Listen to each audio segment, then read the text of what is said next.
told all my team members, ensure everything goes on time. Otherwise, you'll hear a mouthful from Dr. Benny. A country called Kailasam is not a country. No, it is not. It's not sovereign. It is not recognized. It is not.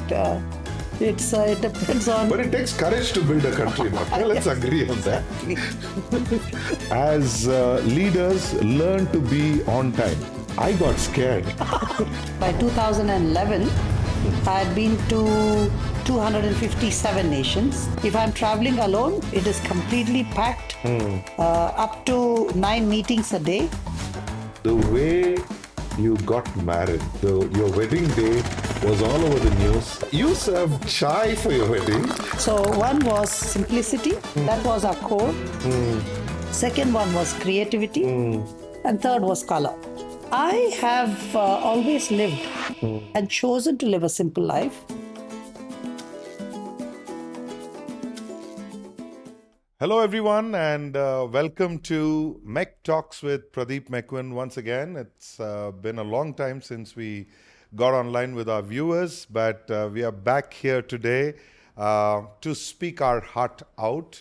And this is not a place where we will have punchlines or not a platform where we will speak a message to the world that will really create news. This is a place where we will have conversations from our heart, and for that I really want to extend my heart and welcome each and every one of you joining us from wherever you are, whether you're watching on your mobiles or from your televisions. I'm sure the next few minutes is going to be a blessing for each and every one of you, just as it is going to be for us today. So welcome everybody. Today we have a man with no introduction whatsoever. Just the name is more than enough, because every single country in the world knows him. It is none other than our very own Dr. Benny Prasad. Dr. Benny, thank you for joining us. Thank you for even saying yes to this. Oh, thank you. You've traveled far and wide. You've seen platforms and stages and media houses like nobody else. And yet, coming with us here online is a privilege for us. And we pray that everything that we share this today on the show will really encourage anyone who's watching this. And I also pray that this will be a blessing for you too.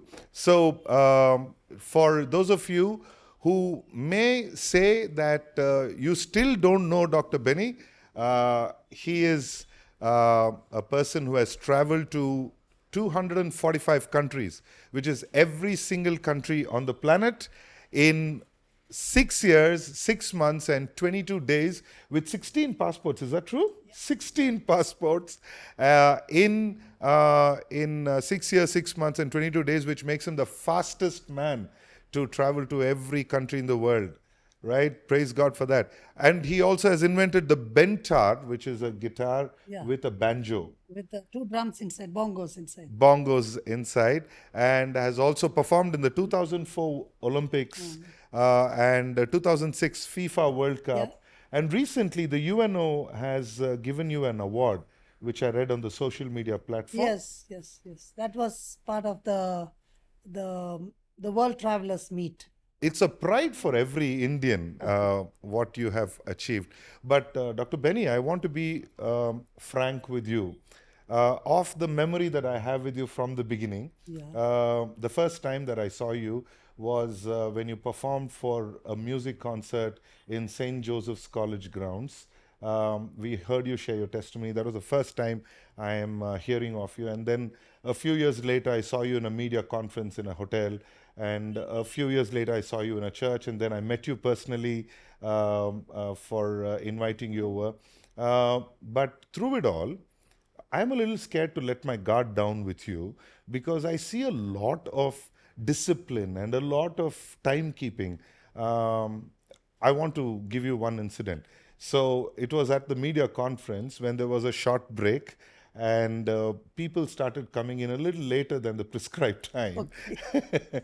And the first thing that you said when you came on was, as leaders, learn to be on time.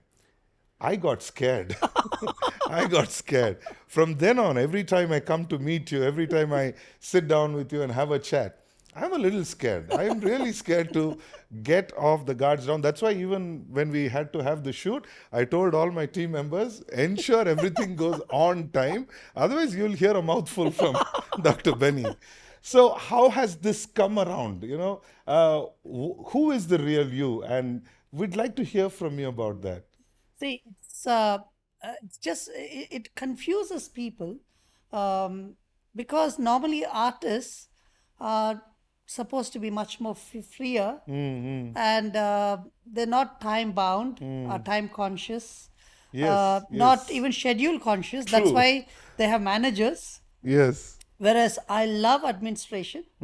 I love to be before time. And I really don't know where it started off with this lifestyle. But one thing for sure is there is a verse in the Bible which says, consider others better than yourself. Yes.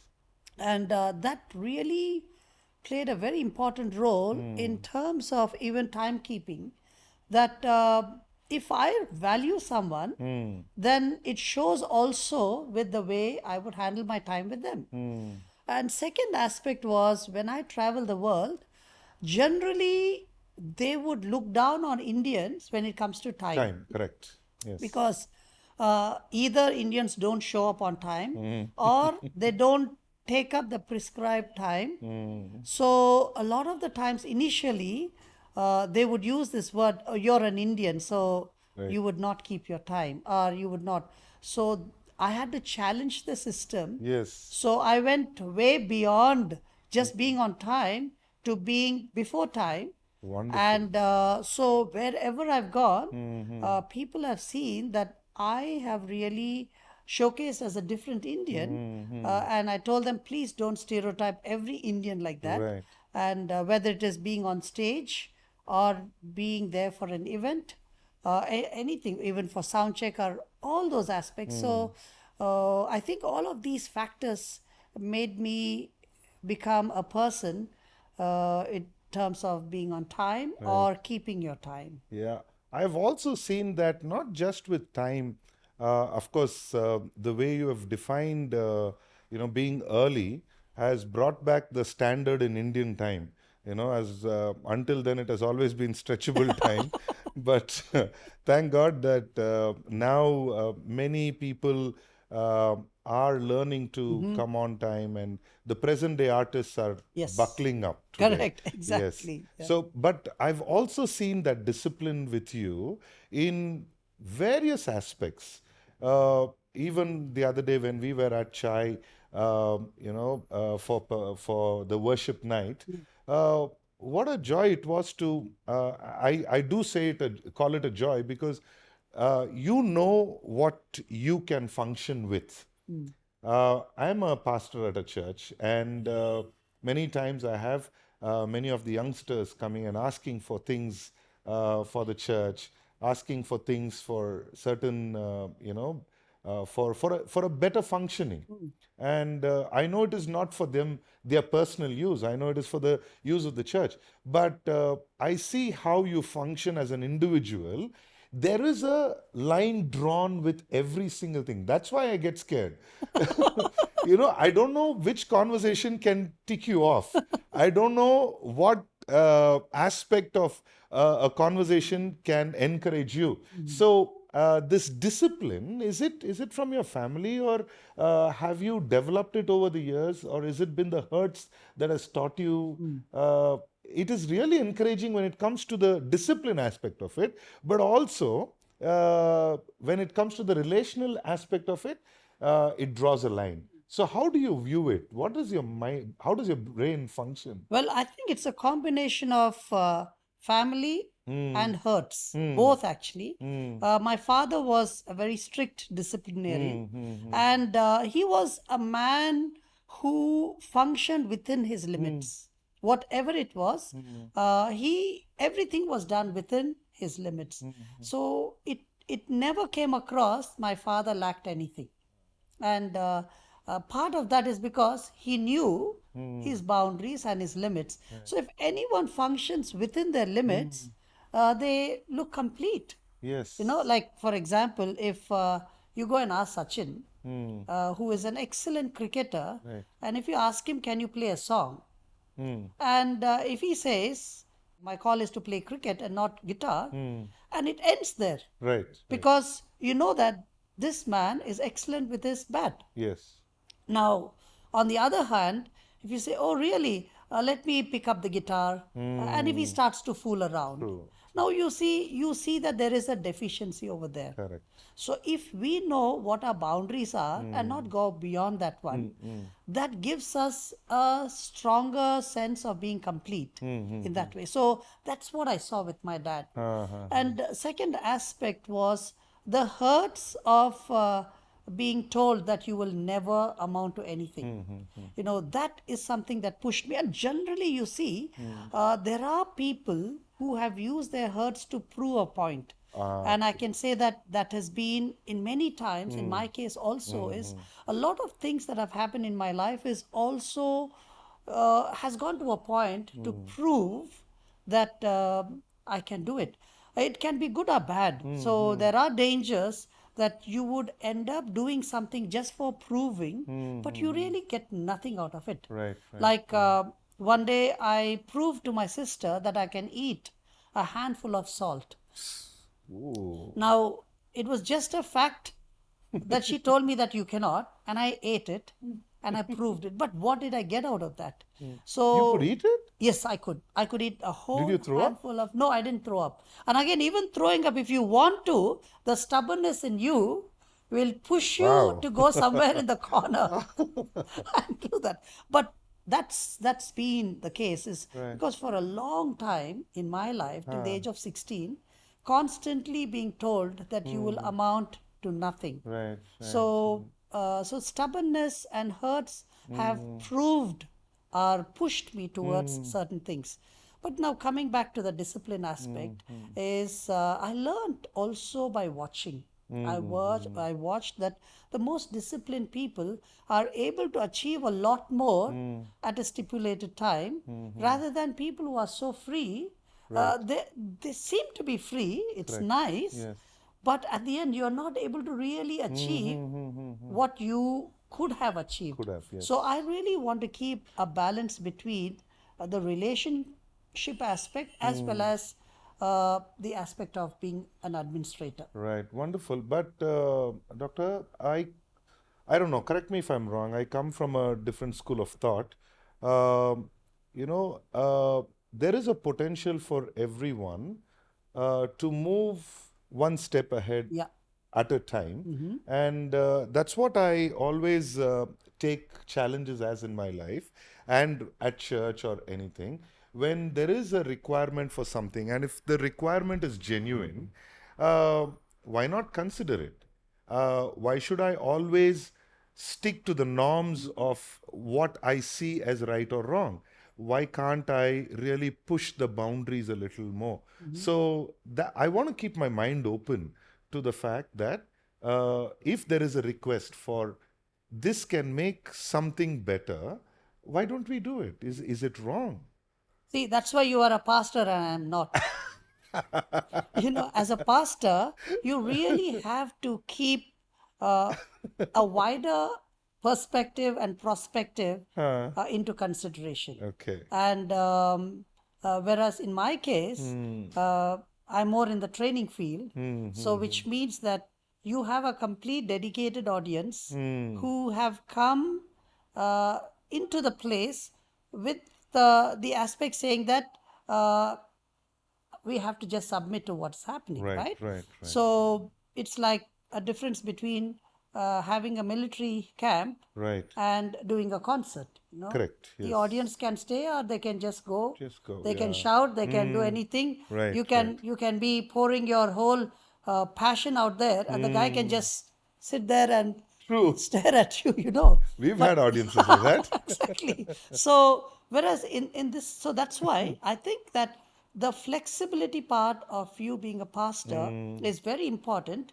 which also adds value in terms of bringing something new. Whereas in my case, I'm so stuck on things, and also either you are in or you're out. There is Right. nothing in between. So I think the combination of two is very important, Yes.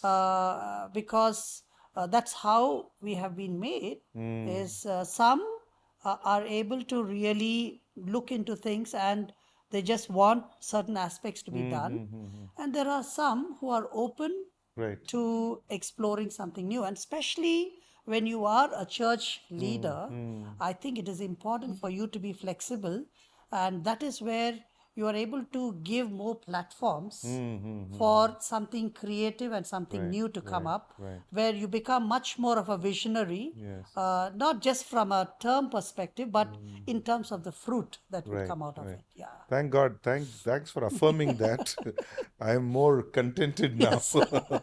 Thank you. And I'm sure the team behind the cameras also will be very happy with the answer that they've heard. Um, but uh, but to get where we are today has taken a lot. Yeah. Sincerely, Doctor, we've gone through a lot of brokenness. I have gone through a lot of brokenness in my life, where there have been seasons where I've tried everything and everything has failed. I'm sure you can, also affirm to that.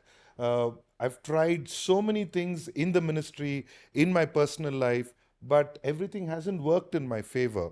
And then I've gone through seasons where I've put some effort and I've seen more success. But the one season that many of us, and this also could be a great thing for the audience too, where many of them go through seasons of pain and learn a lesson from it. The lessons that you have given us through the seasons of pain in your life has been a testimony for so many people. Same is the case in my life too. And your story of successes has been a great way of inspiration for many.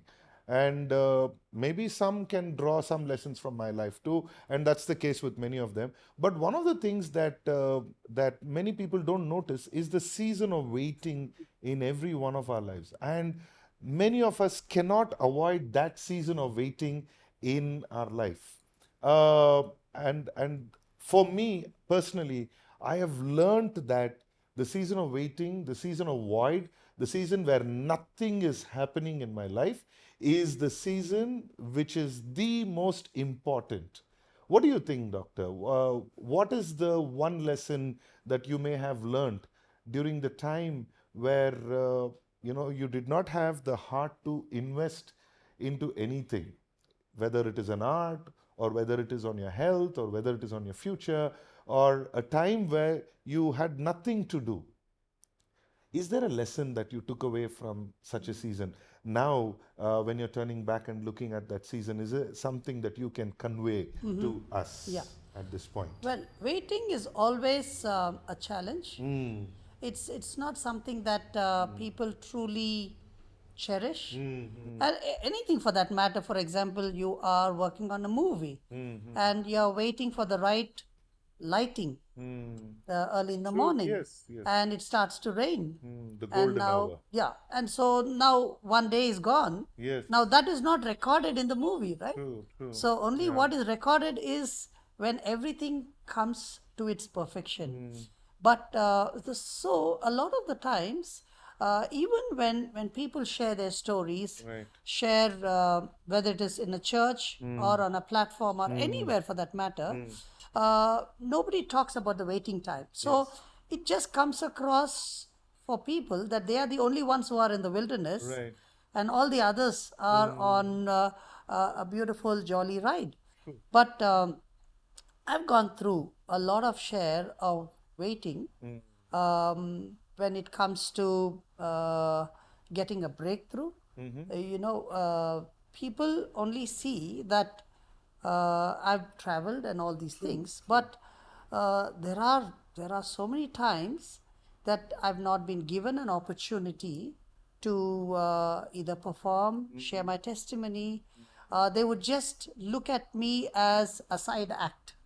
No, like for example, they'll say, "Okay, Benny, you can play some songs as the prayer team is praying for people, or you can play at the end when people are having their chai.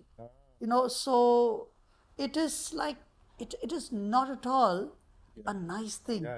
I remember even when there was a YWAM Global Arts Gathering where about 400 artists from 40 nations gathered in Los Angeles. And I know I was a good musician, but just being good and talented is not enough. In order to get a platform, it's really not just your talent. It is something that somebody needs to recognize and also have the access to put you on a stage. And so I remember the only time that I got was to play during the break times when people are busy laughing, talking, and you are just there playing your guitar, and nobody cares. And when the music stops is when they clap because they remember, oh, there is a musician there. Okay, let's encourage him. And it is just, and you know that it's not the encouragement because they have to just clap because for the sake of it. And it was some of my darkest times because it's as good as you could have put your picture on the chair, played your CD, because nobody recognizes and cares about it. But those are those times where the true test comes out is, are you performing for the sake of appreciation and recognition, or are you performing because you love to perform? Now, mind you, for me, my music and my performance is an act of worship to Jesus. I don't see a difference between performing on a stage versus leading worship at church. See, a lot of the times people segregate aspects, saying this is performance and this is worship. Ultimately, worship is an attitude of the heart. No, it's not about your outward expression of lifting your hands up, closing your eyes, or even just trying to close half, trying to make it more spiritual. No, it is the attitude of the heart is what matters the most. Now, if you look at Abel and Cain, there was no music during their sacrifice, and it was something to do with food. It was an animal sacrifice on one side, and for Cain, it was his grain or vegetables or whatever, his first fruits. Yeah. So I think what God was looking at was the attitude of the heart rather than just what we are able to bring. Secondly, it is also the level of sacrifice. Worship needed sacrifice. And the Old Testament, without a sacrifice, there was no worship. So when it comes to worship, we need to have a certain level of sacrifice. Sacrifice in terms of time so that you can put in practice. Sacrifice, whether it is sacrificing your personal time to come there and be part of the worship practice setup and so on and so forth. So I really don't see this whole difference between this is worship and this is performance. As long as your heart is right with God, automatically everything changes the way you would present yourself. The waiting part is when I waited for so long, waiting for a breakthrough, went all the way from India to Los Angeles, and yet nobody recognized me. But in the YWAM thing. But in the midst of waiting, what God expected me was my best. So that is something that changed my perspective. Because when you're on the stage, it's easy. It's really easy to give your best. You can dress your best. You can do everything your best. Like Your adrenaline is pumping high. Exactly. You will obviously be giving your best. It is. You don't need a lecture. You don't need a pep talk. You will automatically give your best. So, but when you are not recognized, when you have been appointed as an usher or somebody to take care of the traffic, does giving your best matter? Is the question. So, for me, God expected me to give my best, and I did that. And only on the last day, suddenly they needed a special act for taking up an offering because they ran short of money. So suddenly they said, can somebody come and play? Somebody remembered that there's an Indian guy who was playing the guitar like this. So they asked me to come on the stage and I performed, and it was a 2.5-minute piece. And Told all my team members, ensure everything goes on time. Otherwise, you'll hear a mouthful from Dr. Benny. A country called Kailasam is not a country. No, it is not. It's not sovereign. It is not recognized. It is not. It depends on. But it takes courage to build a country. Let's agree on that. As leaders, learn to be on time. I got scared. By 2011, I had been to 257 nations. If I'm traveling alone, it is completely packed, up to 9 meetings a day.